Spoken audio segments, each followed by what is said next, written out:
Bonjour, je m'appelle Jacques Antonin, j'ai 75 ans et demi et je suis passionné par le monde de l'eau et le monde du vivant en général depuis des décennies et je me questionne par rapport à ce monde mystérieux et mystique en même temps du monde de l'eau et à quel point peut-être il faudrait attacher de l'importance pour éviter de se retrouver dans des situations peut-être un peu périlleuses sur notre planète. C'est pourquoi je reviens sur des questionnements essentiels, en l'occurrence d'où vient l'eau. Hein, cette question, beaucoup de gens l'ont posée à Jacques Collin, et sa réponse était on ne sait pas d'où vient l'eau. En fait, si on veut arriver à décortiquer toute cette histoire de l'origine des éléments, il faut remonter au 6e siècle avant notre ère, avec notamment Thalès, qui pensait que tous les éléments venaient de l'eau, et certainement parce qu'il avait vécu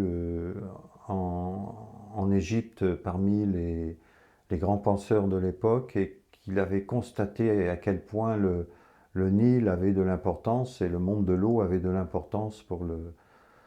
les Égyptiens. Et puis, progressivement, en fait, il avait des, Thalès avait des élèves, en l'occurrence Anaximandre, qui lui avait un regard un peu différent. Il parlait de l'air. Il parlait que tout vient de l'air. Et d'ailleurs validé après plus tard par Anaximèdre, qui était un élève de Anaximandre. Et Anaximène a vraiment été très loin dans la compréhension de l'origine des éléments. Donc en fait, il semblerait que l'eau vient de l'air. Donc l'eau est cachée dans l'air. Donc l'eau est un grand mystère et elle apparaît dans la mesure où c'est justifié là où la vie le demande. On pourrait prendre par exemple comme l'arrivée de l'œuf dans l'utérus au moment de la fécondation. Après la fécondation, au bout du 7e jour, le moment où l'œuf démarre sa nidation, ce qu'on appelle, le liquide amniotique apparaît et c'est grâce à l'œuf qu'il apparaît, c'est-à-dire qu'il est sécrété par l'œuf. Et donc c'est ce principe qu'il faut comprendre, là où c'est nécessaire parce que la vie le demande, l'eau apparaît. On pourrait aussi parler de ce roman qu'a écrit Jean Giono dans les années 50, ou un peu avant, je ne sais plus exactement les dates, sur l'homme qui plantait des arbres, où en partant d'un endroit désertique, en plantant pendant des années des graines, des glands, et en s'en occupant de manière très affective et en lien vraiment avec cette énergie de vie, progressivement, toute la région est redevenue un monde vivant où les insectes, les petits animaux, les moyens, les gros sont apparus et même les sources ont recoulé et la vie a pu à nouveau se développer. Et là, la question est, qu'en est-on au niveau de la qualité de l'eau?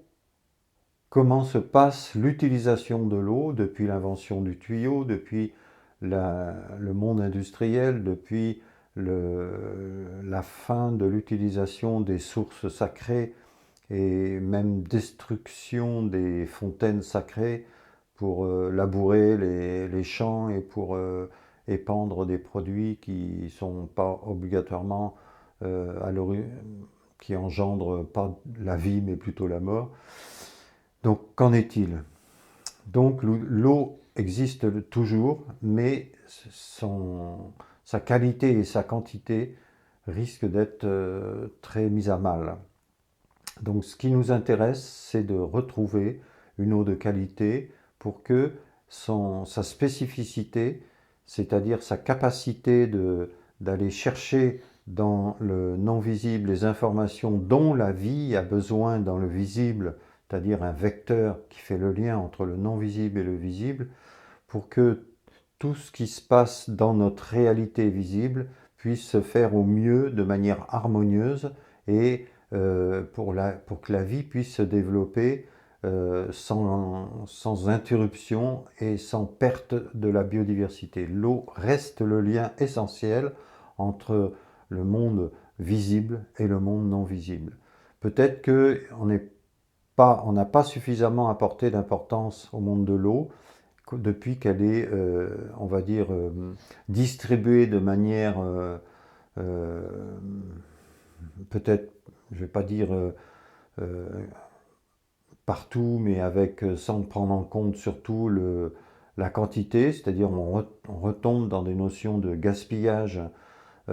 parce que l'eau est à portée de la main de tous les pays industriels, tous les pays soi-disant civilisés. Il n'empêche que cette eau n'est pas obligatoirement une eau capable de nourrir et de transmettre la vie comme c'est sa mission de base. C'est pour cette raison qu'il est nécessaire d'utiliser des outils qui permettent de redonner à l'eau son potentiel de transmission d'énergie, d'information, de vie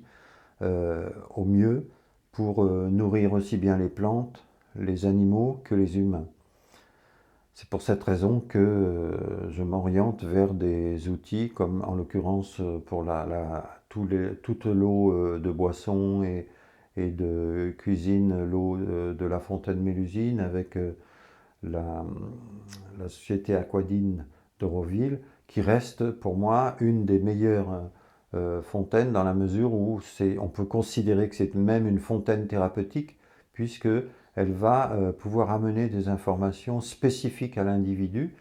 par le biais d'un enregistrement sonore adapté à la problématique de la personne et puis avec une présence d'oligo-éléments sous forme ionique d'or, cuivre, argent,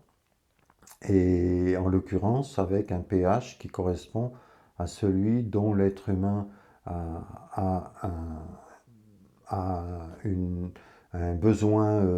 d'équilibre, en l'occurrence entre 6, 8 et 7. Et tout ça, on peut le retrouver dans cette fontaine et je pense que c'est quand même un outil très très intéressant, aussi bien au niveau familial qu'au niveau euh, élargi, puisqu'on peut trouver des outils dans cette même, technologie qui peuvent alimenter aussi bien des hameaux que des villages, que des petites communautés et où chacun peut trouver une eau digne de ce nom, nourrissante et en même temps, voire guérissante. J'ai découvert la fontaine Mélusine comme par hasard, grâce à la sainte chronicité, comme je dis toujours. C'était en 2007 et depuis, je reconnais que cette eau m'a, on peut dire, changé la vie parce que le regard sur le sacré et la capacité de faire, en l'occurrence comme je fais du pain, j'ai vu l'action sur le levain et sur le pain. Alors après, il y a tout un travail de recherche que j'ai fait là-dessus, mais je considère que c'est naturellement un outil qui me correspond parfaitement bien. Je ne fais pas partie de la société qui fabrique et qui diffuse cette fontaine, mais je fais cette remarque que c'est celle qui me convient le mieux.